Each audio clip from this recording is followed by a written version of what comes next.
말씀 보겠습니다. 우리 하나님 말씀 마태복음 18장 1절 말씀입니다. 우리 하나님 말씀 마태복음 18장 1절 말씀입니다.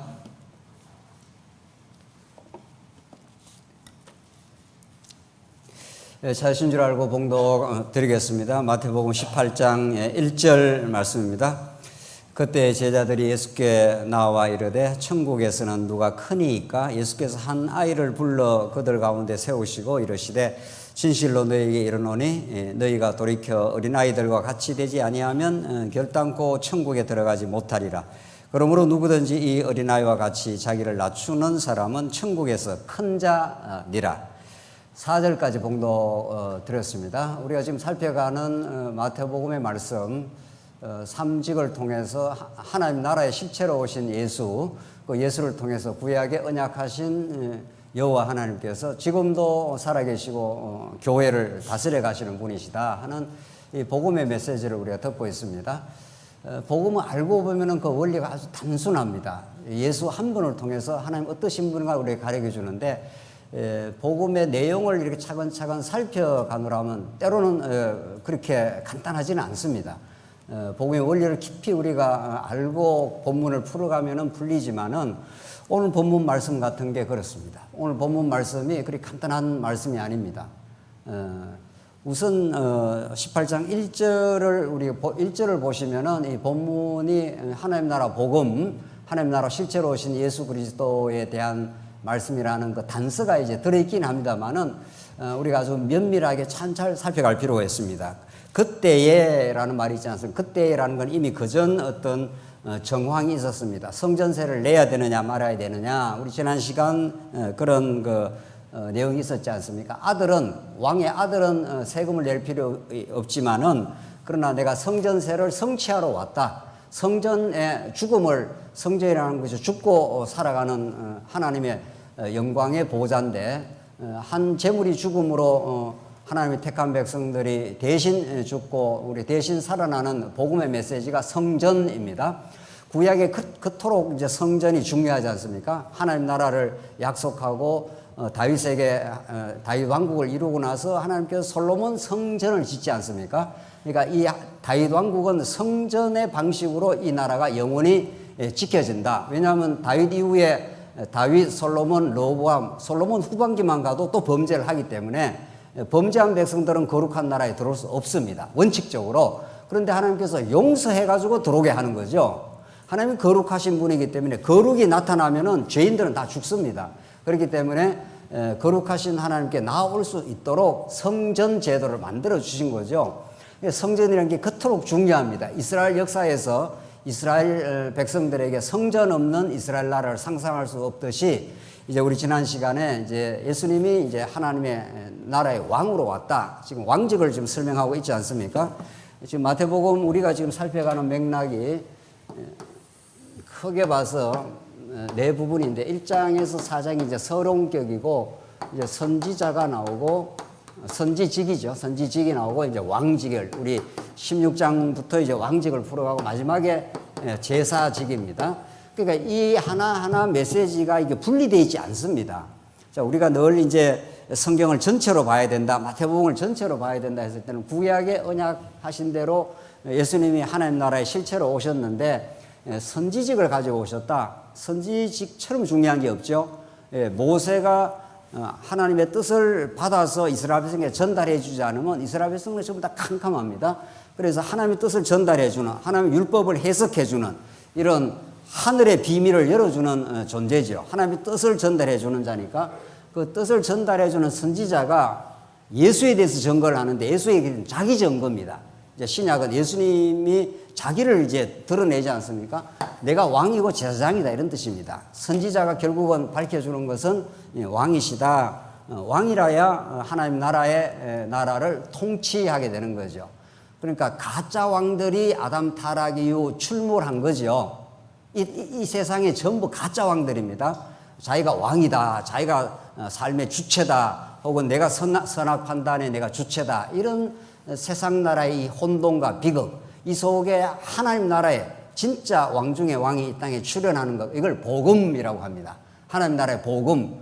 유대 당시에 이제 왕의 아들이 태어난 것을 복음이라 그랬고, 혹은 전쟁에서 승리했다고 하는 그걸 기쁜 소식, 유앙겔리온 이렇게 말했는데, 예수님이야말로 이제 가짜 왕들이 판치는, 그래서 이 땅에 충돌하고 괴로워하는 사사 말기처럼 그렇게 왕이 없으므로 이 땅에 자기 속인에 옳은 대로 행했다더라 하는, 구약에 왕이 없어서 혼돈하는 이 세상에 참된 왕으로 오시고 왕의 통치 속에 모든 하나님의 백성들이 질서를 마련하게 되는 거죠. 그래서 우리 교회에서 이게 하나님 나라라 하는 것은 A라는 사람도 B라는 사람도 C라는 사람도 각기 자기 의견과 주관을 말하는 게 아니라 왕의 뜻이 이러이러합니다 하면 왕의 뜻에 순종하게 되겠죠. 자, 그런 하나님 나라를 이제 예수님이 이루신다고 그러는데, 문제는 제자들이 신령한 하나님 나라 통치를 깨닫지를 못합니다. 왜냐하면은 예수님이 하나님 나라를 이 땅에 이루는 방식이 십자가에 죽고 부활하는 방식입니다. 성경은 복음에서 전부가 딱 그 포인트에 이제 압축이 되는 거죠. 하나님 나라로 오셨는데 이 땅에 수많은 타락한 하나님의 백성들이 충돌하고 갈등하고 자기가 왕이라고 그러니까 그들을 전부 묶어가지고 십자가에 같이 죽어버려야 됩니다. 십자가에 예수님 죽으실 때 우리 모든 택한 백성들이 함께 죽었다고 우리는 믿는 거죠. 그래서 사도 바울이 갈라디아 2장 20절에서 내가 그리스도와 함께 십자가에 어떻게 해요? 못 박혔나니 이제는 내가 산 것이 아니요 내 안에 어떻게 해요? 그리스도가 사신 것이라. 이게 믿음의 현실입니다. 우리는 육체로 살지만은 믿음으로 살기 때문에, 믿음으로 예수가 십자가에서 2000년 전에 내 대신 죽었다고 믿으면 우리 옛자도 함께 죽었다고 믿는 겁니다. 그걸 믿음이라고 합니다.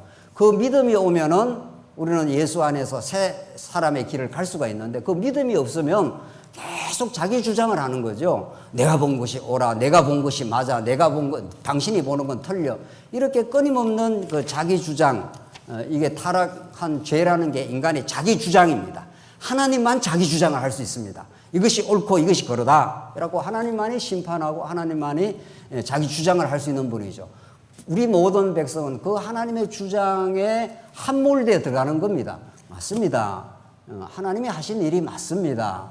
내가 볼 때는 좀 틀린 것 같아도 하나님 하시는 것이 옳습니다. 맞습니다. 이렇게 하는 거죠. 이게 우리 모든 택한 백성들이 진리를 깨달으면 그렇게 되는 거죠. 자, 그런데 이제 그래서 당신이 하나님의 나라를 이 땅에 이루시는데, 이제 십자가에 죽어야 우리 택한 백성들을 다 끌어안고 죽으시고 부활해야 새로운 새 사람이 되어서 새로운 나라가 이 땅에 출현하는 거죠. 그래서 예수님께서 내가 좀 있다가 죽을 거야. 그러나 3일 만에 다시 살아날 거야 하니까 제일 반발한 사람이 누구였죠? 우리 베드로 형님 있지 않습니까? 베드로 형님 얼마나 이 참 친근감 있는 우리 형님인지 모릅니다. 우리 믿음의 형님이란 말이죠. 2000년에 사신 분인데, 그러니까 얼마나 베드로 형님이 예수님을 공박을 했지 않습니까? 무슨 소리 하는 겁니까? 내가 지금 모든 것을 다 버리고 당신을 따라가지고 예수님이 다시 이 땅을 완전히 통치할 때 누가 오른편 왼편에 앉을 때 내가 우의 정도 해야 되고 영의 정도 해야 될 판인데 죽으시다니요 이렇게 말했지 않습니까? 그래서 사탄아 물러가라 그랬죠, 예수님께서. 네. 그러니까 예수님이 죽으면 안 된다는 거예요. 예수님이 그냥 그대로 살아서 로마 제국을 다 제거를 해버리고 이 땅 위에 물리적이고 군사적이고 정치적인 나라를 세워줘야지, 그래야 우리가 한 몫을 하지 않겠습니까? 이걸 지금 바라고 있는 거죠. 이 사탄아 물러가라, 예수님께서. 그러고 나서도 계속 우리 지난 시간 17장에서도 제자들은 이 신령한 하나님 나라의 그 비밀을 눈치를 못 챕니다. 계속. 예수님 다시 이야기하시는 거죠. 내가 죽임을 당하고 제3일에 살아나리라. 우리 17장에 그렇게 예수님께서 다시 반복을 해줍니다. 내 죽었다가 다시 살아나야 돼. 이것이 하나님 나라를 이루는 방식이야. 그렇게 두 번이나 반복해 주는데 제자들이 압니까 모릅니까? 못 깨닫습니다. 18장 1절 이제 보십시다. 오늘 본문이. 그때에 예수님께서 이렇게 계속해서 반복적으로 천국은 이 땅에 찾아왔고 십자가에 죽었다가 제3일 만에 내가 부활해서 하나님 나라가 이 땅에 실현이 돼. 이렇게 가르쳐줘도 그때의 제자들이 예수께 나와 이르되 뭐라고요? 천국에서는 어떻게 해요? 누가 크니까. 이 질문 자체가 천국을 이해했다 못했다? 못한 거지. 전혀 못했습니다. 전혀. 천국은 누가 크다 작다가 우리 오전 시간에도 그런 말씀을 잠깐 나눴지 않습니까? 천국이란 건 예수 그리스도를 머리로 한 우리 모든 지체입니다. 머리 대신 머리는 예수님 한 분밖에 없습니다. 우리는 모든 그의 지체가 되어 있기 때문에 오른팔로를 하는 분도 있고 왼팔로를 하는 분도 있고 뭐 다 각자 우리 사지백체가 다 우리 지체라 합니다. 머리가 한 분이기 때문에 오른손이 왼손을 더 크다 작다 안 합니다. 판단. 우리 내장에 뭐 소장도 있고 위장도 있고 뭐 대장도 있는 모양인데 대장이 소장을 보고 작다 이렇게 판단 안 합니다. 소장은 소장 역할, 대장은 대장 역할, 위장은 위장 역할, 눈은 눈 역할, 귀는 귀 역할 다 그 기능과 역할이 그 몸을 이루어가는데 완벽하게 평등합니다. 여기에 우열 판단이 없습니다. 누가 더 크냐 이런 질문 자체가 아직도 제자들은 천국의 속성을 안다 모른다? 모르는 거죠. 전혀 모릅니다. 이건 그대로 세상 기준을 그대로 천국에다 적용을 시킨 거죠. 세상에서 누가 크냐가 중요하죠. 그렇죠? 세상에 누가 사장이냐, 회사에 들어가면은 누가 사장이냐, 오늘도 아이가 뭐 직장을 또 이렇게 다녀서 이제 엄마가 묻는 거죠. 엄마가 그 직장에서 상무가 누구냐 말이죠. 사장이 누구냐 이렇게 묻습니다. 이제 회사에 들어가면은 사장이 누구냐가 너무도 중요합니다. 그렇겠죠. 사장이 의사 결정을 하고 사장이 인사권을 가지고 있기 때문에 사장의 결정 따라서 모든 그 회사의 모든 결정이 이루어지고 사장이 파워가 있는 거죠. 그 뭐 갓 들어간 사원들은 그냥 사장이 시키는 대로 결정 나는 대로 움직여지는 거죠. 천국은 그렇지 않습니다. 천국은 그리스도 안에 한 몸입니다. 예, 한 몸입니다. 우리 장로님, 여기 우리 권사님, 어느 성도님, 우리 교회 학교 아이들, 뭐 목사, 뭐 등등 모두가 한 몸입니다. 거기는 크다 작다라는 질문 자체가 성립 안 합니다. 제자들은 지금 예수님이 이 땅에 새로운 나라, 하나님의 나라, 세상 나라는 크다 작다가 중요한지 몰라도 세상 나라는 그런지 몰라도 하나님 나라는 그런 나라가 아니야 라고 예수님이 지금 자꾸 가르쳐 줍니다. 내가 죽었다가 살아나야 돼. 죽었다가 살아나는 건 죽음이라는 건 세상 모든 가치를 끌어안고 죽어버리는 거란 말이죠. 그래서 우리가 예수 안에 십자가에 못 박혔다는 것은 사도 바울의 표현대로 내가 세상에 대해서 못 박혔다 그럽니다. 세상이 나에 대해서 십자가 안에서 못 박혔다 그래요. 갈라디아서 마지막 장에. 그래서 예수 믿는 사람은 세상의 모든 가치에 못을 박아버린 겁니다. 예수를 믿는 사람. 이제 세상 가치가 내한테 적용이 안 됩니다. 안 된다고 믿는 사람입니다. 그럼 무슨 가치가 적용이 됩니까? 예수 믿는 사람은? 무슨 나라 가치? 하나님 나라 가치, 예수 가치. 그것만 적용이 되는 거죠. 그런데 아직도 우리 옛사람이 살아있다 보니 자꾸 세상 나라 가치가 우리 안에서 작동을 하기 시작합니다. 그러니까 한 마음은 성령의 법이 우리 마음을 지배하지만 또 다른 법이 나를 죄악 가운데로 이끌어 어떻게 해요? 가는 것을 보는도다. 오라 나는 어떻게 해요? 공고한 자로다. 누가 이 사망의 몸에서 나를 건져내랴. 바울 같은 사람도 온전히 하나님의 가치관으로 무장이 된 건 아니죠. 물론 나중에 점점 온전하게 성숙을 했습니다만은 하나님 가치가 있지만은 자꾸 세상 가치가 바울 안에도 작동을 한 거예요. 그 작동을 하면 뭐가 생깁니까? 누가 크냐, 누가 작으냐. 이러면 시기가 작동을 하는 거죠. 당신이 뭔데 내보다 그렇게 잘났어. 이게 시기 아닙니까? 그렇죠? 세상에는 시기가 모든 걸 작동하고 있습니다. 세상에는. 경쟁이 작동을 합니다. 세상 나라에는. 내가 너보다 더 나아야 돼. 이런 거 아닙니까? 그럼 우리 교회 와서는 그런 게 원칙적으로 다 사라집니다. 교회 와서는. 너무도 하나님께서 주신 그냥 뭐 손역할 하면 되고 반역할 하면 반역하라면 이걸 더 드라마틱하게 한번 그려보겠습니다. 자, 우리 교회라는 것은 몸으로도 표현하고 교회는 건물로도 표현합니다. 성전이 지어져 가느니라 이렇게 되죠. 자, 성전이 있습니다. 성전이니까 집인데 집에는 이 기둥이 있어야 집이 세워지죠. 그렇습니까? 기둥만 있으면 집이 세워집니까? 안 그렇겠죠. 그렇죠. 기둥이 중요해 보이죠. 우리 장로님들이 중요해 보이죠. 우리 권사님들이 중요해 보이죠.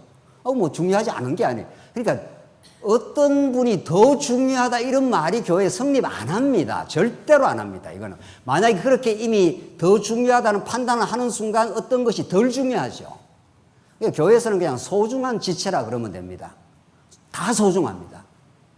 집에서 아버지 어머니가 아주 소중하겠죠. 돈도 벌이오고 뭐 집도 사고 뭐 가정도 관리하니까. 그럼 아버지 어머니만 소중합니까? 집에서? 예. 아이들도 있고 손주도 있고 한데 어떻습니까? 다 똑같지요? 다 소중하지요? 그래야 천국이 되는 겁니다. 자, 기둥만 중요한 게 아니고 기둥과 석가래를 잇는 여기 보이지 않는 여기 뭐 못이 있을 거 아니에요. 못이. 그렇죠? 이 기둥에 그냥 석가래만 덜렁 붙어 있지 않을 거 아니에요. 여기 있으면 보이지 않는 못을 몇 개나 확 박아야지 이게 딱 붙어가지고 집이 되지요. 밀어도 창수가 나도 쓰러지지 않는 집이 될 거 아닙니까? 그러면 겉으로 보이는 이 기둥만 중요한 게 눈에도 보이지 않는 이 건물 이 안에 우리 건물 안에 들어있는 못도 뭐도 있을 거 아닙니까? 다 중요하죠. 그 중에 하나만 빠져도 집이 안 되는 거죠. 밀어버리면 넘어지죠. 만약에 보이지 않는 못이 못 역할을 안 하면은 이거 뭐 든든하면 뭐합니까? 석가래가 붙어 있으면 말고 밀어버리면 넘어지는 거죠. 이걸 보이지 않게 누군가 어떤 작은 역할처럼 보이지만은 집이 집되는 데는 완벽한 그 기능을 하는 겁니다. 우리 몸이 그렇습니다. 천국이라는 게 그런 겁니다. 제자들은 예수께 나와 이르되 천국에서 누가 크니까 크고 싶은 거죠. 제자들이 크고 싶은 거죠. 내가 너보다 더 커. 이걸 증명하고 싶은 거죠. 예수님께 이렇게 어리석은 질문을 하는데 성경이야말로 우리 지난 시간에 우리 성남지구에서 우리 어떤 집사님 한 분이 참 이 복음이란 건 역설이다. 그렇습니다. 맞습니다. 세상에서 보는 거하고 너무도 다릅니다. 성경의 복음 진리는 세상에는 자꾸 누군가 크게 만들려고 한단 말이죠. 크려고 하는데 예수님은 작은 것이 소중하다고 어린아이 데리고 와. 지금 이렇게 하지 않습니까? 보십시다. 2절 예수께서 한 어린아이를 불러 그들의 가운데 세우시고 이때 어린아이라는 건 지금 우리 문화권의 어린아이와 다릅니다. 유대 사회의 문화권은 여자 어린아이는 값도 없습니다. 사람 수도 안 칩니다. 지금 이 시대하고는 다릅니다. 지금 이 시대야 뭐 어린아이가 우상이지 우상. 어제도 우리 교회학교 우리 서머 바이블 가는데 애들이 막 그냥 우상이에요. 어머님들이 막 애 하나만 데려와갖고 막 뒤에 졸졸졸졸 달아다녀. 그 지나치다. 정말 그냥 애들 뭐 교회학교 맡겨놨으면 대충 돌아갈 건데 말이죠. 애가 뭐 어떻게 되나 싶어가지고 말이죠. 그러니까 오늘날은 그런 거고 그것도 문제고 이 시대에는 어린아이가 값이 없습니다. 그런 시대예요. 아무런 존재 가치가 없는 거예요. 예수님이 어린아이를 불렀습니다. 그러니까 제자들이 자꾸 어린아이를 박찾지 않습니까? 왜 어린아이를 데려옵니까? 했지 않습니까? 그 시대 문화권을 좀 이해를 해야 됩니다. 3절 이 시대 진실로 너희에게 이르노니 너희가 돌이켜 어린아이들과 같이 되지 아니하면 결탄코 천국에 들어가지 못하리라. 또 이건 무슨 말입니까? 어른이 그럼 갑자기 어린아이가 되라는 이야기인가? 그렇죠? 요한복음에 니고데모가 와가지고 예수님께 찾아왔는데 너 하늘로부터 거듭나지 않으면 천국 못 들어간다 그러니까 니고데모가 뭐라고 답했습니까? 내가 지금 다 어른이 됐는데 어때 엄마 자궁으로 들어갔다가 어떻게 다시 나옵니까? 그러니까 니고데모는 이 신령한 진리를 전혀 못 알아듣는 겁니다. 지금 정말 여러분과 제가 이렇게 성경의 신령한 진리, 예수님의 십자가에 죽고 부활했다는 진리, 천국이 이 땅에 찾아왔다는 진리 이런 것들이 깨달아진다는 건 우리의 이성의 능력으로 깨달아지지 않습니다. 니고데모가 대단한 학자입니다. 그 시대의 율법학자예요. 구약을 달달달달 아는 사람이 전혀 예수님이 무슨 말하는지를 못 알아듣습니다. 똑같습니다. 어린아이와 같이 되지 않으면 결단코 천국에 못 들어간다는 게 얼마나 심각한 말이에요. 그럼 뭐 어떻게 하라는 이야기인가? 내가 지금 갑자기 어린아이가 되라는 이야기인가? 우리나라에 어떻게 돌아갑니까? 우리가? 그러니까 예수님의 말씀은 이 복음을 복음답게 깨닫지 못하면 또 그렇게 간단치도 않아요. 뭐 무슨 말이냐? 그럼 우리 아이가 어떻게 되라는 결단코 천국 못 들어간다는 거예요. 어린아이처럼 되지 않으면 그럼 어떻게 해야 그럼 천국 들어간다는 이야기냐? 이런 질문이 딱 생기지 않습니까? 그냥 얼버무리 갖고 뭐 대충 지나가 버리고 뭐 복음 예수 믿으면 천국 가도 이렇게 얼버무릴 수는 있는지 몰라도 이 본문의 복음적 의미의 깊은 그 맛은 모르는 거죠. 그러면은 4절 자 그래서 어린아이라는 이 말이 무슨 말이냐. 우선 어린아이라는 것은 부모가 돌보지 않으면 우선 현상적으로 부모가 돌보거나 부모가 지켜주지 않으면 어린아이는 살 수가 없죠. 부모를 절대적으로 의지할 수밖에 없죠. 어린아이라는 것은 우선 그렇죠. 이것을 다른 성경에서 확인해 보겠습니다. 어린아이라는 게 우리가 상식적으로 뭐 깨끗하다 순수하다 이런 뜻 아니에요. 지금 어린아이의 신학적 의미가 있습니다. 어린아이가 같이 되지 않으면 너 천국 못 가. 지금 예수님이 지금 뜬금없는 소리를 하신 것단 말이죠. 그럼 뭐 무슨 이야기냐. 어린아이가 돌아가라는 이야기인지 니고데모처럼 엄마 뱃속으로 들어갔다 나오라는 이야기인지 그런 건 아닐 거 아니에요. 그렇죠? 그래서 이 어린아이에 담긴 신학적 복음적 의미가 뭔지를 확인하려면 이 본문만 확인하지 말고 좀 몇 군데 찾아보겠습니다. 시편 우리 8편 2절 한번 보십시다. 시편 8편 1절입니다. 8편 1절. 예. 여호와 우리 주여 주의 이름이 온 땅에 어찌 그리 아름다운지요 주의 영광이 하늘을 덮었나이다. 2절입니다. 중요한 건 2절입니다. 오늘 본문하고 연결됩니다. 주의 대적으로 말미암아 어린 아이들 나오죠? 그렇죠? 그 어린 아이라는 예수님의 지금 가르침이 뜬금없이 나온 말씀이 아니에요. 이미 구약의 여러 차원에서 어린 아이의 신학적 의미가 있어요. 어린 아이를 통해서 하나님의 복음을 가르쳐 주려는 거죠. 하나님 나라의 비밀을 가르쳐 주려는 거죠. 자, 주의 대적으로 말미암아 8편 2절 이게 굉장히 유명한 구절입니다. 어린 아이들과 젖먹이들의 입으로 권능을 세우시며 이런 원수들과 보복자들을 잠잠하게 하려 함이라. 하나님께서 원수와 대적자를 잠잠하게 할 때 어린아이를 사용한다는 거예요. 이쯤 되면은 조금 우리 감이 오죠? 하나님께서 하나님의 권능을 드러낼 때 세상 사람들이 볼 때 대단한 방식으로 드러나는 게 아니라 골리앗을 때려 눕힐 때 다윗이 어떤 방식으로 드러났습니까? 골리앗은 막 육척 거구입니다. 어마어마한 거구예요. 다윗은 어린 목동이죠. 하나님이 골리앗이라는 대적을 물리칠 때 사람들이 볼 때는 아주 무력해 보이는, 힘없어 보이는 그런 방식을 사용해서 하나님의 권능을 드러낸다는 거예요. 그러니까 다윗이 전쟁터에 나가니까 형들이 엄청 무시했지 않습니까? 네가 무슨 전쟁에 나가기는. 엄마 젖이나 먹어. 지금 형들이 그랬습니다. 다윗을 비방을 했습니다. 네가 무슨 지금 골리앗이 어떤 존재인데 나와 전쟁을 치르겠다는 거야. 그래갖고 또 갑옷을 입혀줬지 않습니까? 갑옷을. 다윗에게 그래도 전쟁이라는 나가려면 갑옷을 가지고 칼이라도 들고 나가야지. 암만 소년이라도 어린아이 같은 소년이라도 갑옷을 입혀주니까 갑옷이 몸에 맞습니까? 안 맞습니까? 그 중요한 그거 말씀이에요. 갑옷을 입혀줬는데 갑옷이 너무 커 어른 갑옷이니까 입으니까 어떻게 됐다는 거예요? 몸에 안 맞죠. 몸에 안 맞고 덜컥덜컥 하는 그런 갑옷을. 그래서 다윗이 갑옷을 벗어버렸어요. 갑옷, 칼 이런 것들이 전쟁에서 꼭 필요한 무기들 아닙니까? 그런데 하나님은 골리앗을 때려 눕히는 전쟁터에다가 갑옷도 없지, 뭐도 없지요? 칼도 없지. 어린 초동목동 어린 아이, 제일 막내 아닙니까? 다윗이 제일 막내 어린아이 같은 다윗을 그 대단한 거구인 골리앗을 싸우는데 그냥 혈혈단신으로 아무 무장도 안 된 상태에 그냥 그렇게 보내버립니다. 이게 하나님의 섭리예요. 이러니 전쟁에서 이기겠냐고요. 그러니까 사람들이 다 비웃죠. 무슨 수로 지금 형들이 지금 막 비웃잖아요. 네 집에 가서 엄마 젖이나 먹어. 이게 전쟁터야, 전쟁터. 그런데 실상 전쟁은 어떻게 했죠? 다윗이 골리앗을 물맷돌로 때려 눕힙니다. 그 거구를. 전 이스라엘 백성들, 사울과 그 백성들이 전부 벌벌 떨고 있지 않습니까? 지금 골리앗 앞에서. 근데 하나님께서 어린 아이 같은 다윗을 들어서 하나님의 권능을 드러내는 거죠. 그렇죠? 이 어린아이 같은, 어린아이를 들어서 하나님의 영광을 드러내죠. 그러니까 교회가 하나님의 영광을 드러낼 때 교회를 가장 낮추어서 하나님 역사를 하시죠. 우리 교회가 많이 낮아졌습니다. 많이 낮아지면 하나님 역사할 가능성이 있죠. 우리 교회가 많이 과거에 높아져 있었다면은 성경신학 최고. 하나님께서 여지없이 무너뜨려 버립니다. 여지없이 아주 깡그리 무너뜨려 버립니다. 깡그리. 그래서 우리는 아무것도 아닙니다. 우리가 하나님 앞에 죄인이었습니다. 이렇게 하나님께서 낮추어서 하나님 역사를 하시겠죠.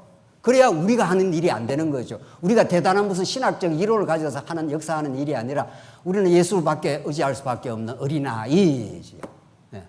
우리는 주님이 하면 살 수 없는 어린아이. 골리앗에 나갈 때 다윗이 어린아이에 갑옷도 없이 그냥 나가지 않습니까? 그냥 나가는데 골리앗을 때려 눕히지 않습니까? 어린아이라는 말, 예수님이 이 말을 쓸 때는 그냥 쓰는 말이에요. 예수님이 한 말씀은 전부 구약의 언약을 근거로 하고 구약의 어떤 사건을 근거로 해서 지금 자기 계시를 하고 있는 중이죠. 그렇죠? 두 번째 보십시다. 마태복음 11장 25절. 정말 예수님이 다른 복음에서 어떻게 쓰는가 봅시다. 어린아이를 어떻게 사용하? 11장 25절입니다. 마태복음 11장 25. 읽겠습니다. 마태복음 11장 25. 그때 예수께서 대답하여 이르시되 천지의 주제이신 아버지여 이것을 지혜롭고 설기 있는 자들에게는 숨기시고 누구한테 드러내요? 여러분이 읽으세요. 누구한테요? 어린아이들에게는 나타내심을 감사하나이다. 이거 보십시오. 그러니까 어린아이라는 예수님의 이 명제가 그냥 툭 튀어나온 말씀이 아니에요. 예수님이 그냥 툭 튀어나오게 했겠냐고요. 예수님처럼 하늘의 지혜를 가지고 한 말씀이 구약의 근거를 가지고 자기 계시를 할 때 어떻게 해서 하나님의 영광을 드러내겠다고 예수님은 그렇게 하시고 있기 때문에 이게 예수님의 유명한 기도 아닙니까? 이게 예수께서 대답하여 이르시되 천지의 주제이신 아버지여 이것을 슬기롭고 지혜 있는 자들에게는 숨긴다는 거예요. 이때 슬기롭고 지혜 있는 자가 누굽니까? 지금 누구를 지금 대상으로 놓고 예수님이 하시는 말씀입니까? 이 바리새인들, 이 율법주의자들, 자기들이 지혜롭다고 착각하는 자들, 자기가 율법을 다 지켜서 지혜롭다고 착각하는 자들인 거죠. 자기가 크다고 생각하는 사람들, 이런 사람들이죠. 내가 이렇게 율법을 잘 지켜서 내가 다른 사람보다 더 우월하다, 크다, 이렇게 하는 사람들입니다. 그게 다 지혜롭고 슬기로운. 하나님 보실 때, 예수님 보실 때는 가장 죄인들입니다. 가장. 네. 그래서 그들에게는 이 복음 진리를 숨겨버린다는 거예요. 그러니까 이 복음은 세상에서 똑똑하다, 내가 잘났다, 내가 의인이다라는 사람에게는 나타나지 않습니다. 복음이 깨달아지지 않아요. 절대로. 그래서 복음은 심판 능력이에요. 빛과 어둠을 막 갈라내요. 믿느냐 안 믿느냐를 복음 자체가 갈라내지 복음을 믿어달라고 전해주는 게 아닙니다. 그냥 복음을 그냥 선포할 뿐이에요. 그럼 하나님께서 역사하셔서 죄인이라고 생각하는 사람은 그게 복음으로 믿어질 거고 자기가 의인이라고 생각하는 사람은 말씀이 탕탕 튕겨나가죠. 무슨 소리 하고 있어. 내가 지금 이렇게 잘하고 있는데 바리새인들은 탕탕 말씀이 튕겨나가죠.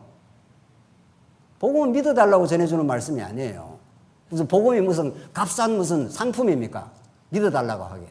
복음은 이렇게 하나님이 살아계시고 하나님의 능력 많으시고 죄인들에게는 영원한 생명입니다. 죄인들에게는. 그러니까 지혜롭고 설기 있는 자들에게는 숨기시고 어린아이들에게는 나타내심을 감사하나이다. 이 어린아이가 누굽니까 도대체? 이 어린아이 능력 없어 보이는 자, 창기, 세리, 죄인들 그런 자들에게 이 복음이 나타난다는 겁니다. 복음이. 그래서 여러분과 저 같은 죄인들에게 나타난 복음입니다. 그렇죠? 예. 세상이 지혜롭다는 사람에게는 복음이 숨겨져요. 그리고 어린아이 같은 우리가 죄인이라고 정말 하나님 앞에 인정한다면은 하나님 앞에 정말 죄인을 찾아오신 예수 그리스도 사건 이건 우리가 놓을 수가 없는 거죠. 이게 우리에게 진짜 기쁜 소식이 되는 거죠. 그게 영원한 생명이 되는 거죠. 영원한 하나님 나라가 되는 거죠. 그래서 이 어린아이에 담긴 이 비밀이 얼마나 큰지 모릅니다. 그러니까 하나님 보실 때는 아담 타락한 모든 인간이 섣부른 어른이 되고 말았습니다. 어른이라는 건 자기 주체적인 판단이 있는 사람이에요. 어린아이는 자기 주체 판단이 없어요. 엄마가 하는 대로 따라가는 거예요. 그렇죠? 어린아이들이, 우리 애들 나왔잖아요. 애들 오늘 찬송할 때, 3살, 이런 애들은 엄마가 이렇게 하라면, 선생님이 이렇게 하라면 이렇게 하고 저렇게 하면 저렇게 하지요. 자기들의 어떤 주체적인 판단이 없어요. 아직 어릴 때는. 그게 진짜 천국 백성이라는 거예요. 어른은 자기가 주체적인 판단을 해요. 아, 이게 옳고 이게 글러. 딱 판단하죠. 그러면 우리는 바본가? 그렇지 않습니다. 지혜로운 바보가 되는 겁니다. 우리는 진짜 하늘의 지혜를 받은 예수님이 옳다 하면 옳다고 판단하고 예수님이 그러다고 하면 그러다고 판단한 그 길을 따라가는 사람들이죠. 내 판단이 죽은 사람들, 내 판단이 없어진 사람, 그걸 성경은 어린아이라고 말하는 거죠. 이들에게 나타내심을 감사하나이다. 이렇게 복음은 증거가 되고 있는 중이죠. 그래서 하나님께서 여러분과 저에게 광야 40년을 돌리는 건 옛사람을 죽이는 과정이라고 그랬지 않습니까? 이게 우리 민수기 지금 신명기에 나오는 말씀을 자꾸 죽입니다. 내가 옳아, 내가 글러 하는 자기 중심적인 선악 판단이 자꾸 죽어져 가는 거죠. 하나님, 내가 볼 때는 좀 안 좋은 일이 내게 생겨도 하나님께서 더 좋게 하려고 했지요. 이렇게 하나님 하시는 일이 옳지요. 이렇게 내 판단이 점점 죽어가고 하나님이 하신 판단이 옳았습니다. 내가 그때는 참 힘들었는데, 내가 그때는 하나님이 하시는 일이 내가 안 받아들여져요. 시간 지나고 나니까 참 하나님이 나를 나되게 하시고, 내가 어리석은 죄인이었다는 걸 깨닫게 하시고, 나를 용서하시고, 하나님의 사람으로 만들어 가시고, 하나님의 성전의 제목이 되게 하시려고 지금까지 우리 인생을 나를 이끌어 오셨습니다. 이렇게 믿어지는 거죠. 그게 어린아이입니다. 그렇죠? 이렇게 되어야 천국 간다는 거예요. 그 여러분과 저는 어린아이를 하나님께서 만들어 버렸어요. 그러니까 여기 어른이 없는 거예요. 진짜 믿음 안에 성숙한 어른은 좋은 거죠. 믿음 안에 어른은 좋은 건데, 믿음 밖에 있을 때에 자기 주체, 자기 선악 판단 주체는 자꾸 죽여가는 거죠. 그래서 어린아이가 하나님께서 만들고 하나님께서 하늘의 지혜를 주시는 거죠. 두 번째 보십시다. 그러므로 누구든지 이 어린아이와 같이 자기를 낮추는 사람이 천국에서 큰 자라. 여러분들 어린아이가 자기를 낮춥니까? 물어보십시다. 이게 현상적으로. 어린아이가 여러분들 자녀들 있지 않습니까? 오늘 이 본문을 액면 그대로 받아들인다면 집에서 어린아이가 자기를 엄마 내가 너무 교만했으니까 낮아질랍니다. 이렇게 합니까? 어린아이들도 죄인입니다. 어른만 죄인이 아니에요. 그리고 어떤 사람은 모태신앙인이라 그러는데 그거 말 잘못한 거예요. 모태신앙인이 아니고 모태죄인이에요. 태어나면서도 우리 다 죄인이에요. 어린아이가 말할 수 없이 죄인입니다. 이거 애들 키워본 우리 부모님들은 다 알걸요. 한두 살 품 안에 있을 때 애기지 요즘은 3살, 4살만 돼도 자기 주장이 보통이 아니에요. 엄마 싫어. 나는 내 좋은 거 할 거야. 이거 말할 수 없는 죄인이에요. 그러니까 어린아이가 뭐 순수하다 뭐 이런 말은 세상에서는 하는 소리지 어린아이처럼 죄인도 없습니다.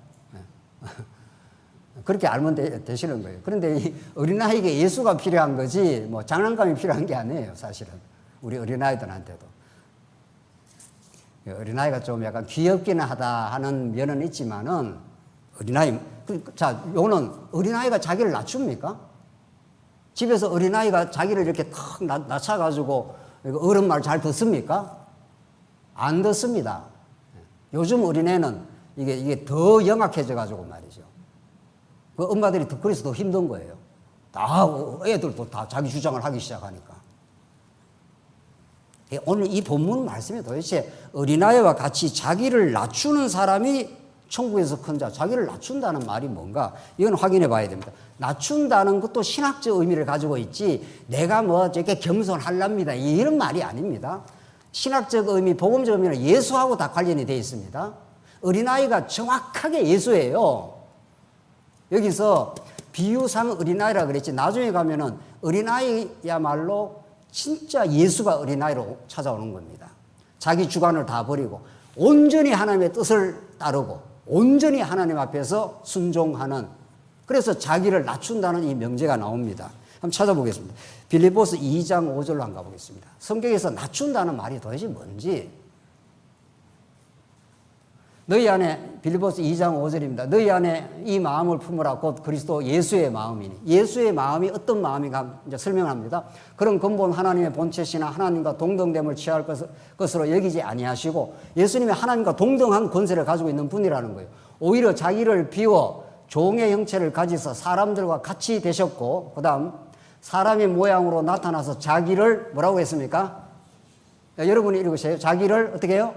낮추시고, 여기 이제 낮추시고라는 명제가 나오지 않습니까? 그래서 어린아이처럼 자기를 낮춘다는 말을 사도 바울이 정확하게 알고 있고 이걸 예수님께 적용을 하고 있습니다. 그렇죠? 사람은 생겨면 우리 사람이라고 생긴 존재는 자기를 안 낮춥니다. 괜히 겸손을 떠는 게 오히려 자기를 더 높이려고 겸손 떱니다. 그거 아시나요? 이 가짜 겸손 말이에요. 가짜 겸손. 가짜 겸손을 하면은 아우 사람들이 저 사람 겸손하다라고 더 높여줘서 가짜 겸손을 떨어요.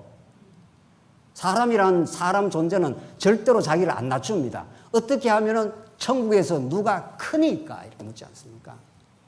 이게 인간이에요. 이게 죄인이에요. 성경이 그렇게 말하지 않습니까? 누가 크냐? 내 크고 싶어. 이런 말이죠. 자기를 절대로 안 낮춥니다. 누구만 낮아집니까? 오늘 본문대로 사람의 모양으로 나타나 자기를 어떻게 해요? 낮추시고 죽기까지 복종하셨으니.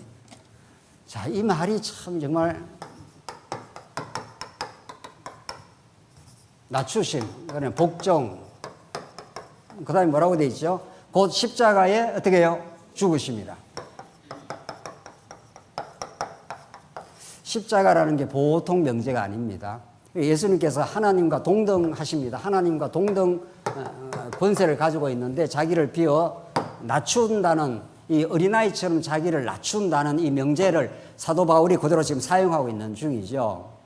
근데 낮춘다는 의미가 뭐냐는 거예요. 그냥 우리가 상식적으로 성경에서 낮춘다는 걸 국어사전 찾아갖고는 절대로 알지 못합니다. 자, 낮춘다는 건 우리를 이렇게 좀 몸을 낮춘다 뭐 이런 뜻 아니겠어요? 그걸로 이 복음이 해결되겠냐고요. 낮춘다는 말 뒤에 복종하셨으니 이렇게 나와 있지 않습니까? 복종이라는 건 휘파쿠오 이렇게 되어 있습니다. 이게 좀 헬라어인데 제가 설명을 해드리겠습니다.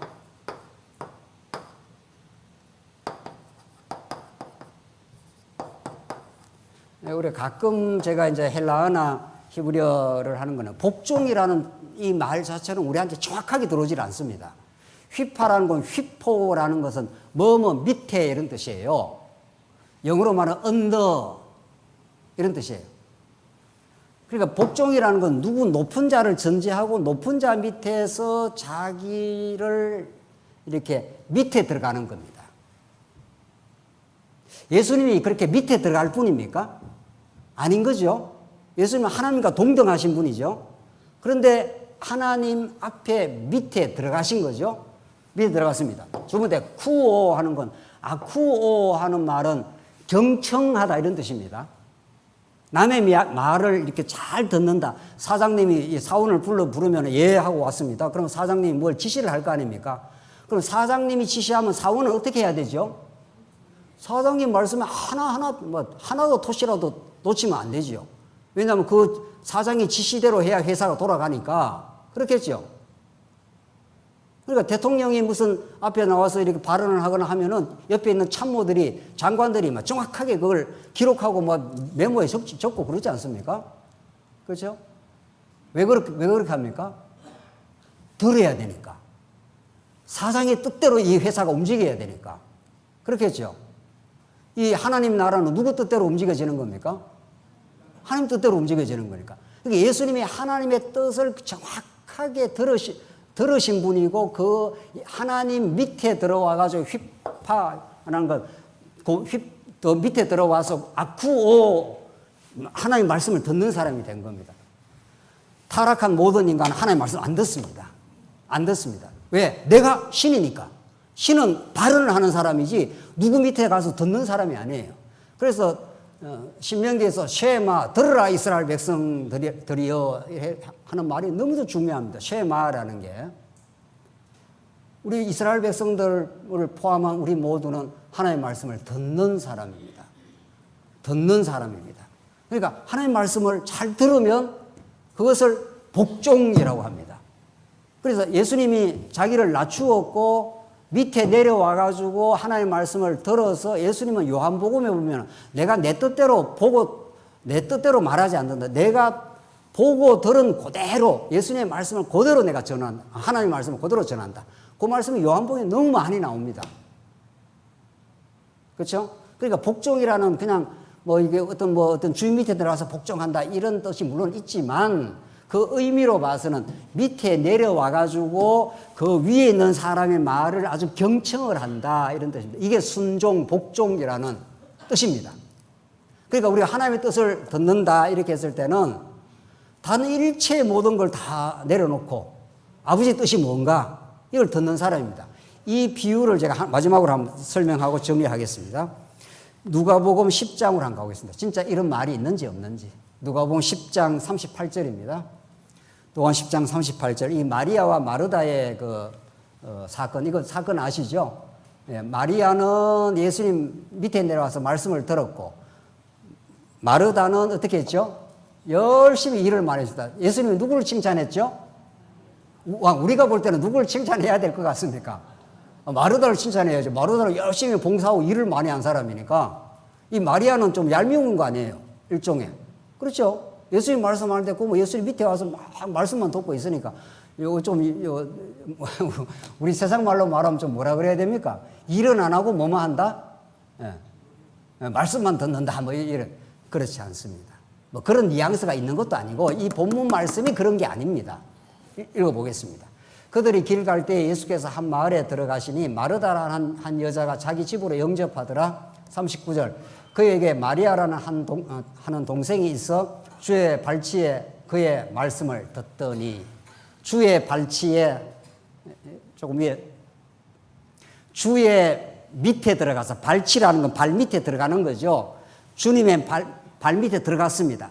주님의 발 밑에 들어가는 것은 모든 주님의 말씀을 듣겠습니다. 이런 말이죠. 자기 주관이 없습니다. 이런 말이죠. 뭐든지 주님의 뜻대로 내가 듣겠습니다. 이런 말이죠. 주의 발치에 앉아 그의 말씀을 어떻게 해요? 아쿠오입니다. 정확하죠? 이 사람을 예수님이 칭찬했죠. 왜 칭찬합니까? 왜 마리아를 칭찬하고 조금 더 읽고 해석하시죠. 마르다는 마르다가 대비가 되죠. 마르다는 준비하는 일이 많습니다. 마르다는 막 바쁩니다. 예수님 오셔서 막 봉사하는 일이 바빠요. 마음이 어떻게 한다고요? 분주합니다. 마음이 예수님께 사이클이 맞춰져 있지 않습니다. 마르다는 자기가 일을 많이 한다고 생각하고 많은 사람한테 인정받고 많이 바쁩니다. 예수께 나와 이르되 주여, 이제 불평을 터뜨리는 거죠. 내 동생이 나 혼자 일하게 두는 것을 생각하지 아니하시나이까. 이거 내가 지금 혼자 일해서 이 동생 힘들어 죽겠다 이런 말이죠. 그를 명하사 나를 도와주라 하소서. 불평을 했습니다. 마르다는. 자기는 뭐 열심히 일하는데 마리아는 가서 예수님 발 밑에 내려가서 말씀만 듣고 있어 이런 거죠.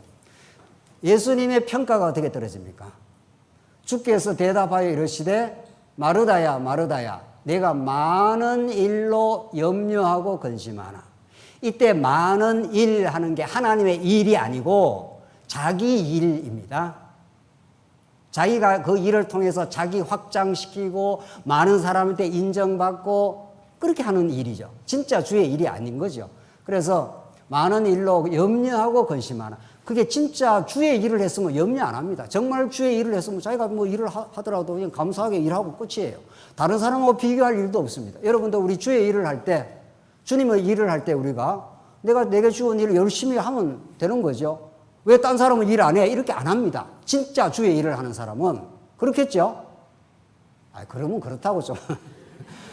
자기가 주의 일을 하는 사람은 하나님께 얼마나 감사해서 하니까 왜 당신은 일 안 해? 이런 말 안 한다니까요. 자기가 행복하고 자기가 즐겁고 이게 정말 주의 일이라고 생각해서 하는 것 뿐이에요. 하고 나서 너무도 감사합니다. 내가 무익한 종이라 그냥 하나님 뜻이니까 했을 뿐입니다. 그러지 왜 당신은 내 일을 안 해? 이런 말 안 한다니까요. 절대로. 진짜 주의 일을 하는 사람. 이 마르다는 주의 일을 하는 게 아니고 자기 일을 하는 사람이에요. 참 성경 너무도 기가 막힙니다. 세상에 이런 말씀이 있을 수가 없어요. 이런 복음이 없어요. 그러니까 몇 가지만 하든지 혹은 한 가지만이라도 족하니라. 야, 네 일이 많아. 너는 네가 주의 일을 하는 게 아니고 네가 일을 너무 많이 막 벌려놓고 네가 괜히 바쁜 거야. 몇 가지만 하든지 혹 한 가지만이라도 족하니라. 너가 너무 지금 분주해. 마리아는 이 좋은 편을 택하였으니 빼앗기지 아니하리라 하시니라. 누구를 긍정적으로 평가했습니까? 마리아를. 자, 이 말씀을 얼마나 우리가 깊이 듣느냐가 중요합니다. 뭐 이거 다 아는 말씀이야가 아니에요. 지금 마리아는 세상 사람들이 볼 때는 별 일 안 한 것 같죠. 마르다는 세상 사람들의 외관상 볼 때는 엄청 일을 많이 하는 것 같죠. 그런데 하나님이 보실 때, 예수님이 보실 때는 누구를 제대로 한다고 평가했습니까? 마리아였습니다. 사랑하는 성도님들, 물론 교회 일 봉사하는 거 우리 교회 학교 위에서 어제도 봉사도 많이 하고 그걸 나쁘다 우리는 안 합니다. 정말 주의 일로 생각하고 했으면 정말 아름다운 겁니다. 진짜 여러분과 제가 주의 일로 했으면 절대로 남에 대해서 이렇고 저렇고 말 안 합니다. 절대로. 왜? 자기가 행복하니까. 자기가 행복해서 했을 뿐이니까. 못한 사람이 있으면 좀 안타깝게 같이 나중에 같이 했으면 좋겠지. 이렇게 정도로 나가지. 당신은 왜 안 해? 나는 이렇게 열심히 하는데. 이런 말 자체가 성립 안 합니다. 그렇죠? 더 중요한 거는 마리아입니다. 지금 우리가 계속해서 어린아이 이야기하고 있고 낮춘다는 말을 지금 이야기하고 있죠. 예수님만이 자기를 낮추시는 분이고 예수님만이 진짜 복종을 하는 분입니다. 하나님의 뜻에. 그 복종이라는 걸 히파쿠오, 하나님의 밑에 들어가서 아쿠오 듣는 분입니다. 하나님 말씀을 그대로 들으니까 그대로 하나님의 뜻이 이루어지는 거죠. 마리아는 예수님의 발치에 내려가고 예수님 말씀을 정확하게 듣는 거죠. 예수님의 말씀을 복음으로 듣는 사람은 그 사람은 말릴 수 없는 주의 일을 하게 될 것입니다. 그러나 예수님 말씀은 별로 중요하지 않아. 지금 예수님 말씀이 중요한 건 평판이 중요해. 평판이. 사람들이 나를 어떻게 평가하지? 마르다는 열심히 일하고 분주합니다. 분주하고 평판이 중요한 사람은 마르다는 왜 열심히 일하는데 놔둡니까? 하면서 불평이 많은 거죠. 시기가 많은 거죠. 이 갈라집니까? 하나님께서 마리아는 예수님 발치에 들어가서 아쿠호 했다는 거 아니에요. 낮아지셨습니다. 낮아져서 정확하게 복종하신 분은 예수 그리스도 한 분이에요. 십자가에 죽으심이라. 이게 예수님이에요. 이 예수님의 마음을 가지게 될 때 우리도 세상의 분주한 이야기를 우리가 휘둘리지 않습니다. 세상의 여러 이야기들을 듣고 다니지도 않습니다. 그런가 보다. 세상 이야기는 그런가 보다. 이렇게 처리를 해버리고 정확하게 예수님의 말씀을 들을 수 있습니다. 이게 성령이 하시는 일입니다. 사랑하는 성도님들, 교회에 뭐하러 오십니까? 많은 일하러 오십니까? 물론 하나님께 주시는 주의 일을 하는 건 참 복되고 감사한 일이죠. 그러나 그것보다도 마리아를 선택하십시오. 물론 우리가 선택하는 것도 아닙니다. 마리아는 정확하게 예수님 발밑에 들어와서 예수님이 하시는 말씀을 정확하게 100% 알아듣습니다. 왜? 자기 주관이 없으니까. 예수님이 하신 말씀을 그대로 받아들이는 거죠. 그런 사람은 무서운 하나님의 사람이 됩니다. 믿음의 사람은 세상에 감당 못합니다. 그렇게 예수님의 말씀을 정확하게 알아들은 사람, 깨달은 사람, 성령의 감동으로 알아들은 사람은 이제 두려움이 없어집니다. 자유합니다. 무엇을 해도 자유합니다. 그 사람은 가는 길은 정말 어떤 시련이 와도 상관없습니다. 하나님께서 이 일을 주신 것이다. 하나님의 말씀을 가장 잘 알아듣는 사람이죠. 마리아입니다. 예수님이 그 길을 십자가의 길로 가시고 승리하신 거죠. 그래서 그 예수님의 마음을 우리에게 심겨주시면 우리도 세상에 자기 평판을 세우려고 분주하지 않습니다. 여러분과 제가 얼마나 절제가 있고 얼마나 자기 일에 충실하고 하나님 맡겨준 그 복된 그 일을 통해서 우리는 한 모퉁이에서 자기의 맡긴 일을 하는 것이 하나님의 아름다운 뜻을 이룬다고 우리는 믿는 사람들입니다. 이렇게 거룩하고 성숙의 길을 우리가 가는 겁니다. 이게 진짜 예수를 믿는 겁니다. 사랑하는 성도님들, 진짜 예수를 믿기를 바랍니다. 이렇게 하나님의 말씀을 100% 듣는, 그렇게 함으로 순종하는 예수님의 그 십자가의 길을 가셨기 때문에 우리도 자기를 부인하고 예수님이 가신 그 십자가의 길을 기쁨으로 사랑의 짐을 지고 가는 복되고 복된 길을 가시기 바랍니다.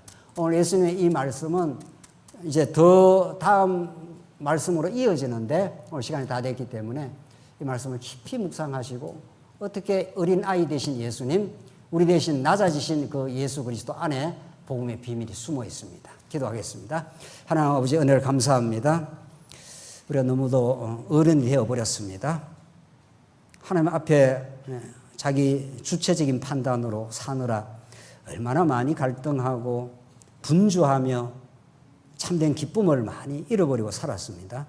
하나님께서 들려주시는 말씀 참으로 잘 듣게 하시고 그 승리의 길을 가게 하시옵소서. 예수님 이름으로 기도하옵나이다. 아멘.